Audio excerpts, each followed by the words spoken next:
Howdy, folks. It is me again. I don't need picture in picture. There ain't but one of me. I don't think you'd want me twice. So, it is the Bourbon Baron here with another episode of Sticks-n-Stones. It's been a great weekend. Storms are about to roll in, so I figured I needed to get out here and have another cigar and a little more bourbon before the rains come. So, I've got a really great matchup today. It's one of my favorite bourbons, Maker's Mark. This is their number 46, French Oaked, O-A-K-E-D.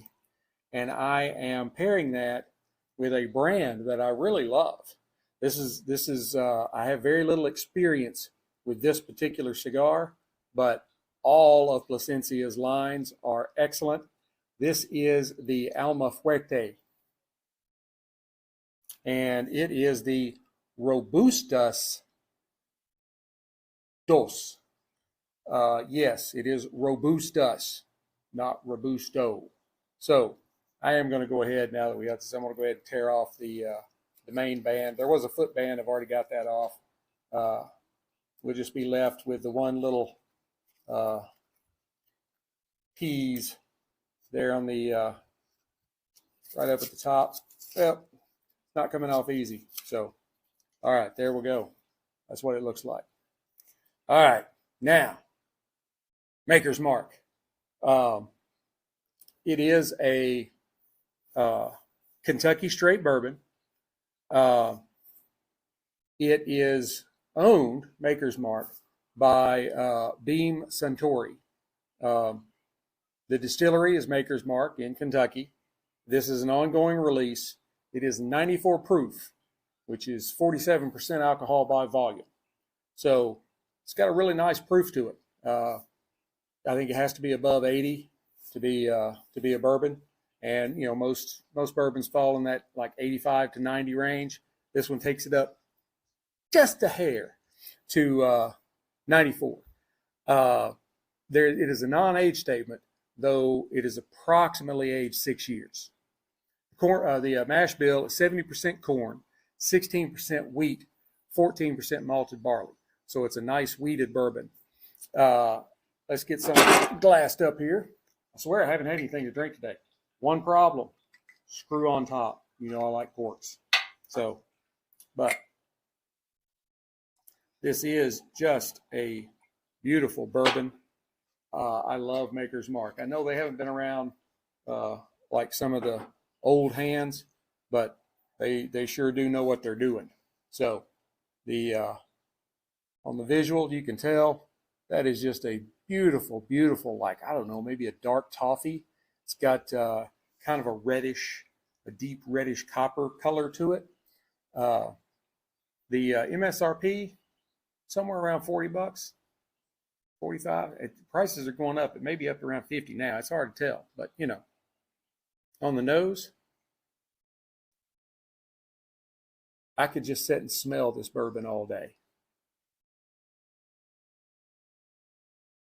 Wow. I mean, you can really tell that Makers has fully embraced the French oak staves that they've used in the aging process. Now, what I'm getting off of this is nice notes of like buttery cinnamon and sugar toast. It's kind of one of the things I grew up on as Gen X and living in the country. You know, that was French toast to you, you know, or to me. You butter, cinnamon, sugar, put it in a little oven thing and let it toast. Oh, I also get some brown sugar. Notes of like caramel, maybe some creme brulee, kind of that, you know, where they've toasted the top of the custard kind of thing. It is just really complex and balanced and just has a delightful aroma. But it all kind of revolves around sweetness in the nose. So on the palate,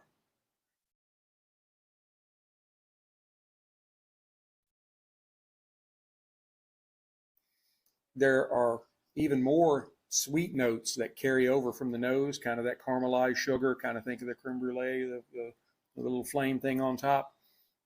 Some caramel, some really nice oak notes. And when you first take a sip, there's no alcohol burn on it at all.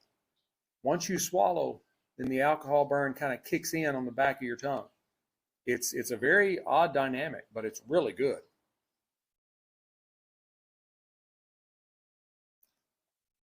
And as you can see, I've been testing it out.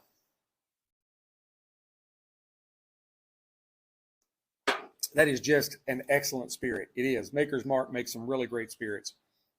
If you don't keep a bottle of Maker's Mark around, you probably should.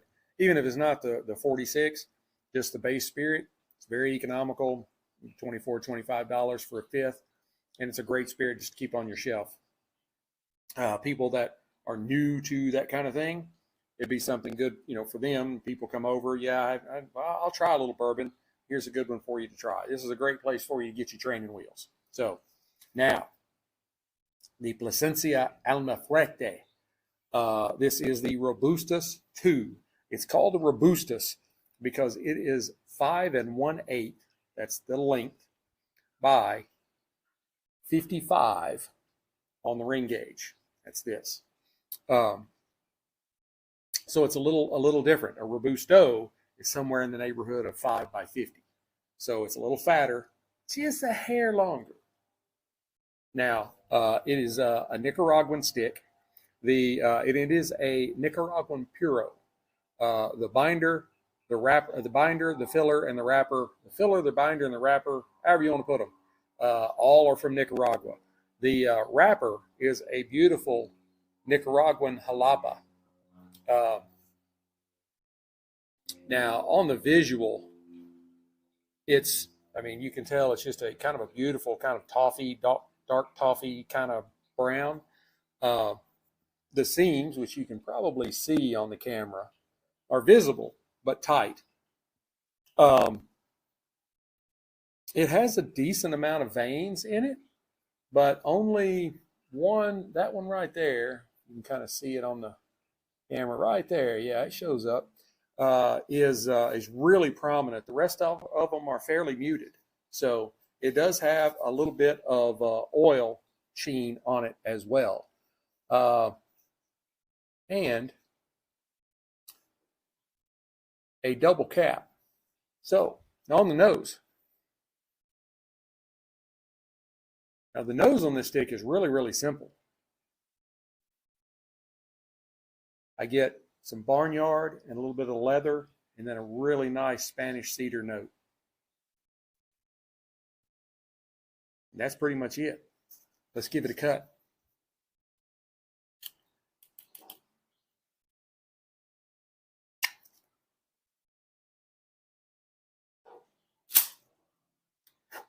I V-cut it, my favorite cut. Now, on the cold draw,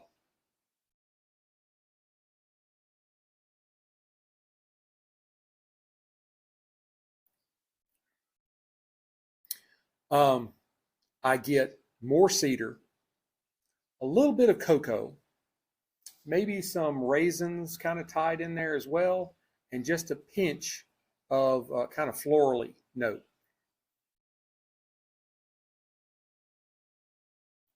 And then there's some sort of almost like a minerally kind of, iodine kind of thing, just a minerally kind of aftertaste in there, just a hair. And I can't exactly put my finger on what that is, but it does come across as minerally to me. All right, let's fire it up.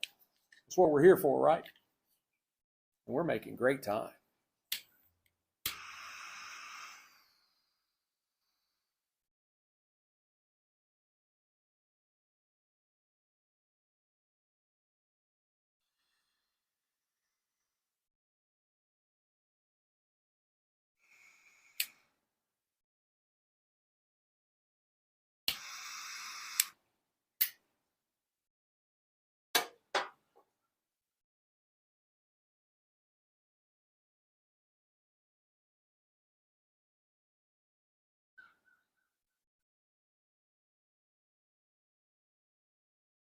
I'm gonna kind of jump ahead a little bit to the retro inhale, where the smoke came out my nose.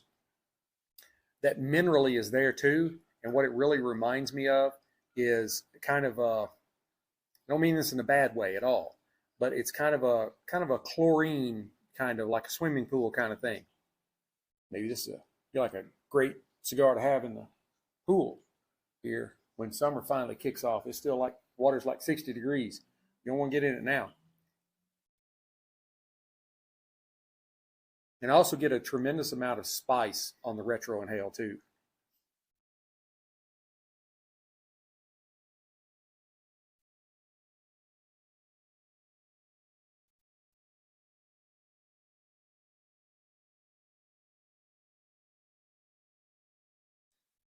I get a little bit of that. I kind of actually did both at once. I kind of retroed and let it come out my mouth almost at the same time.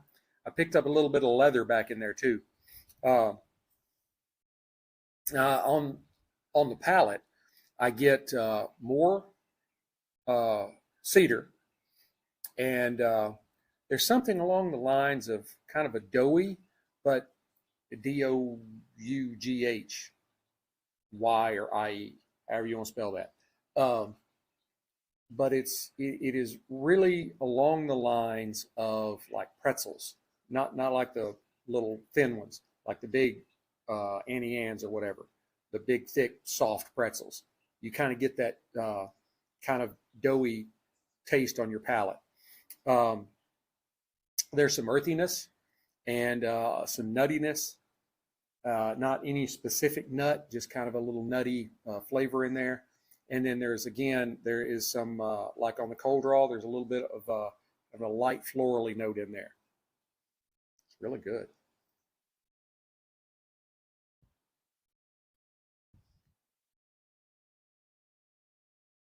It's burning a little uneven. Could be me. Oh, it's not you, baby. It's me. Uh,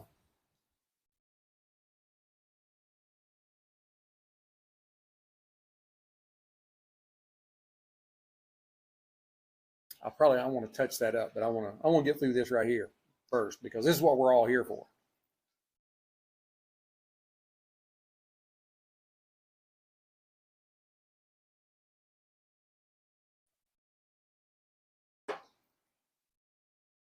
Oh, wow. All of those sugary notes with the cinnamon sugar and the caramel and the kind of oakiness all really come together very well with the palate of the stick, um, because you're getting that, when you go to, Annie Ann's is the only one I can think of. So I don't want any like copyright things. It's the only one I can think of. You don't have to get just salt on pretzel, which those are really, really good. But they give like the cinnamon sugar kind of thing on the pretzel, and it's delicious. Same kind of thing.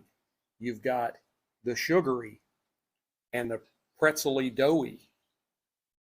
When I cook biscuits, I'm a country boy. I don't make them from scratch. Not that. But when I make biscuits, number one, I butter the inside of the pan before I put the biscuits in there. It gives them a nice golden brown on the bottom and outside and gets that buttery. And then I will sprinkle them either with regular sugar or with a little bit of brown sugar. Cornbread, I'll drizzle honey across the top. So yeah, I love sugary stuff. You wouldn't think it now because I've lost like 60, 65 pounds, but and sugar was the big part of it. I cut a lot of the sugar out. Mm.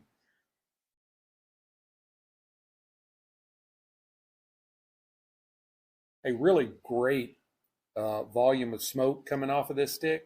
It's still a little wavy, but what I was seeing earlier, it looks like it's straightening itself on out. So I'm not gonna touch it. I'm just gonna let it keep going, and just see how it does. I may have to touch it up a little later, but yeah, this is a really great smoke producer. It's got a really easy draw on it without being over easy.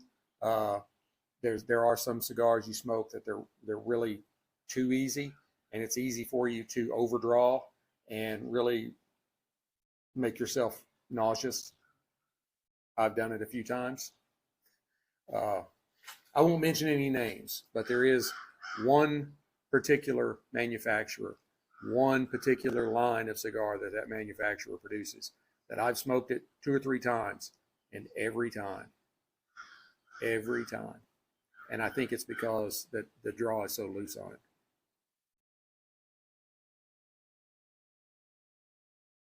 I've been thinking about ordering some more of them, just giving it another try, because it's one of the brands that I really love, and you know, I really want to love it all. So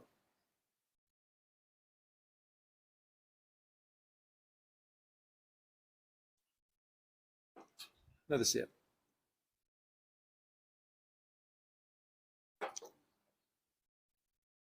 If you are into bourbons or just whiskeys in general that tend to have a sweeter profile, this is one of them that you would probably like. It's not sweet like one that is like a honey liqueur or something like that. It's not that. I mean, this is a full-blown bourbon. It's just the way it's distilled, what they put into it, gives it some really great sweeter notes. And it's also really good when you're pairing it with a cigar that complements that. I know this is, you know, the purists are going to be like, but I love coffee-infused cigars, like the Java line. And those have a sweeter profile. It's got that nice, rich coffee notes to it. I think this would go really well with it, really well. And this would go with a lot of bourbons. Just off the top of my head, I could like Gentleman Jack from Jack Daniels, Wild Turkey, Long Branch. I think those would also make excellent choices for this one.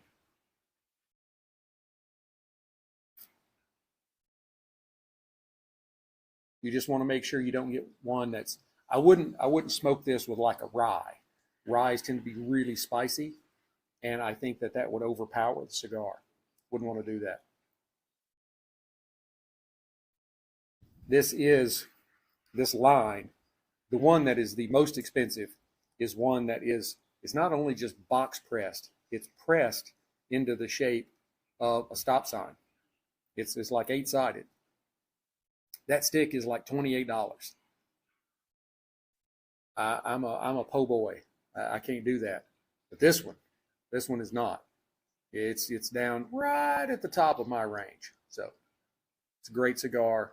You definitely need to try one. That's for sure.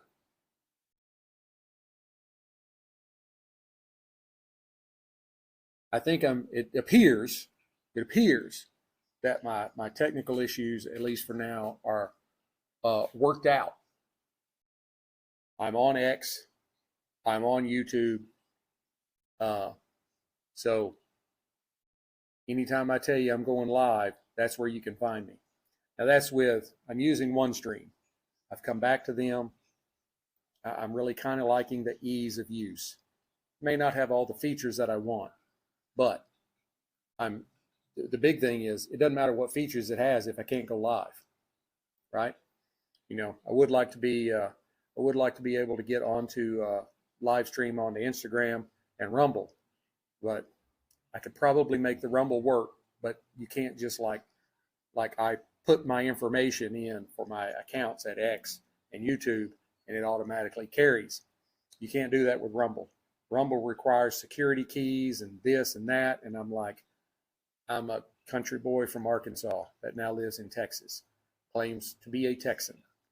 I've been here for over a dozen years. I'm Texan. But I don't know how to do all that stuff. And until I can be the Joe Rogan of the cigar whiskey industry, that's probably not going to happen. So that means it's probably not going to happen at all. But,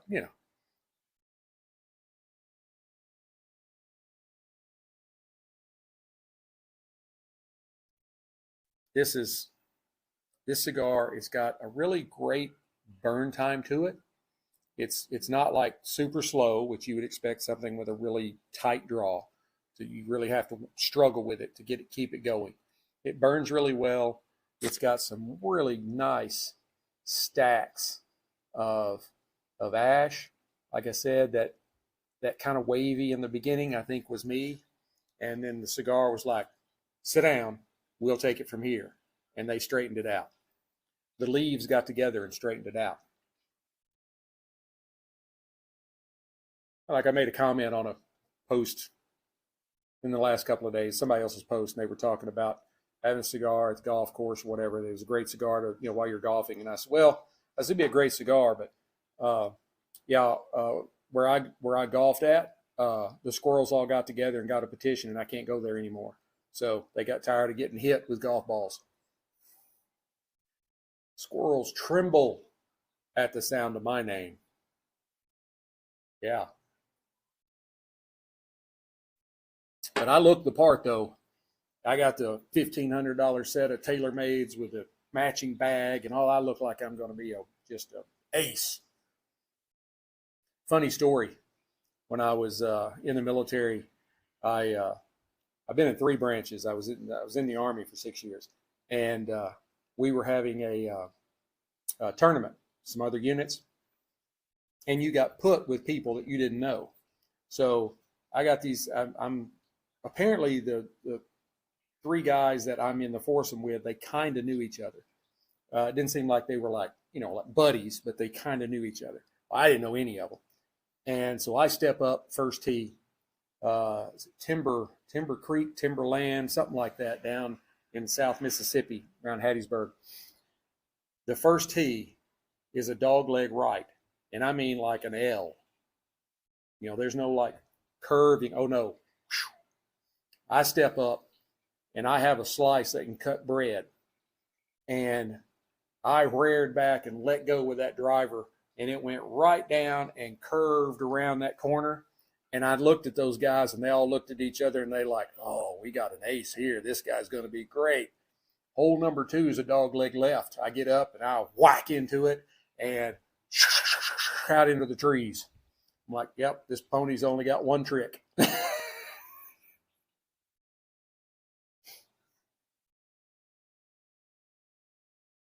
But since I met Mrs. Sticks-n-Stonez, I hadn't been to the golf course.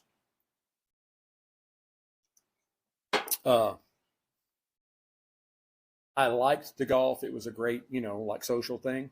But I found that when you marry a woman that you want to be with, you forget about the other stuff. It's like I haven't been hunting. One of the reasons I came to Texas was I'm like, yeah, great deer hunting. I'd love deer hunt down here. My brother-in-law has a place a couple hours from here. And I've got a deer house, what I call it, enclosed. I bought it, plastic, sets on a metal thing, whatever. And it's been out there for 2 years. I ain't been inside of it since I took it out there. My first wife, I went to the deer woods every weekend season was open. Spawn of Satan. She was.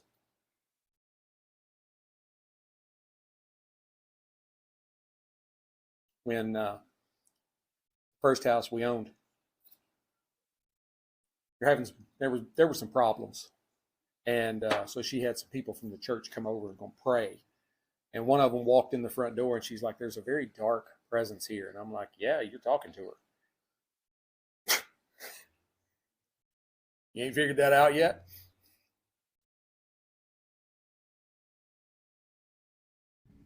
My buddy Dave. We and I roomed together when I was in the Air Force, and we'd do our weekends. We'd stay in the same hotel room, and so he'd have to listen to me on the phone at this moment. And so he caught me one weekend, and he's like, "Dude," he said, "I got to tell you," he said, we talked about going down to the Japanese steakhouse tonight. He said, "Well, that's because your wife called me. This is the Satan, and it's your birthday, so she wants to take you out. So she's driving over with a friend of hers. So, she told me not to tell you, but man, I can't spring that on you." So we get down there, and he's just like, "Dude," he said, "she can't be as bad as what you're saying she is," because he'd never met her. We go in, we have dinner, they do the birthday thing, all that kind of stuff. And she's just pleasant as pie. Come out, say goodbye and all that. We're walking back to my truck, and she's like, "Dude, I didn't see anything wrong with her." I'm like, I will bet you I will bet you within 15 minutes, I will get a text message about what a shitty person I am and how much she hates me. He's like, I'll take that bet. 11 minutes later, bing. Read that, brother. He's like, all right, here's $10.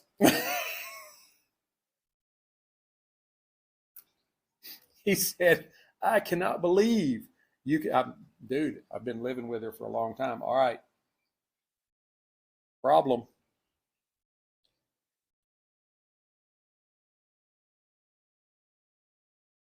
Don't like that. Cigar guy Tom, I'm going to be emailing you. I had an Alma Fuerte and the wrapper started coming off. I'm telling you now. I'm going to text you as soon as I get back inside. He's my Plasencia guy.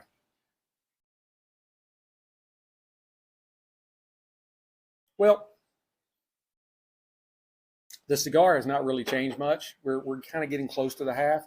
I've decided it's just much easier to keep these to 30 minutes, kind of let you know all the basics, everything, get you started, and then let you charge on from there yourself and keep them under 30 minutes.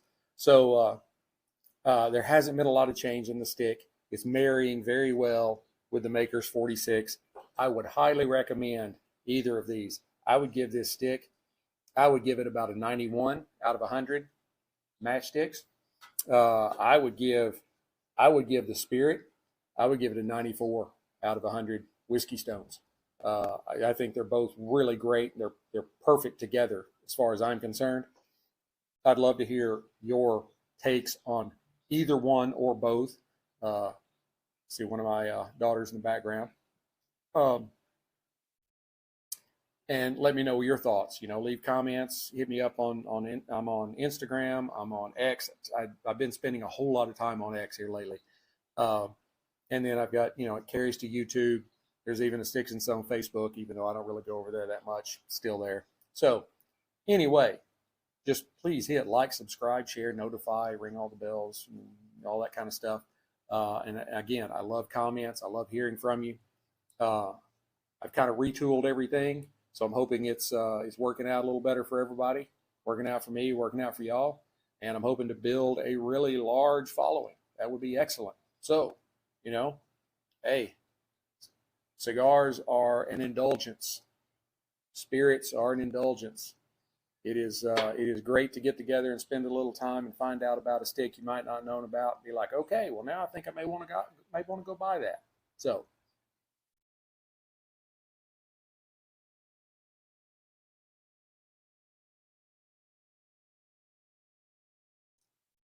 but until we get to be together again, keep your sticks dry, your stones cold, and have a great day.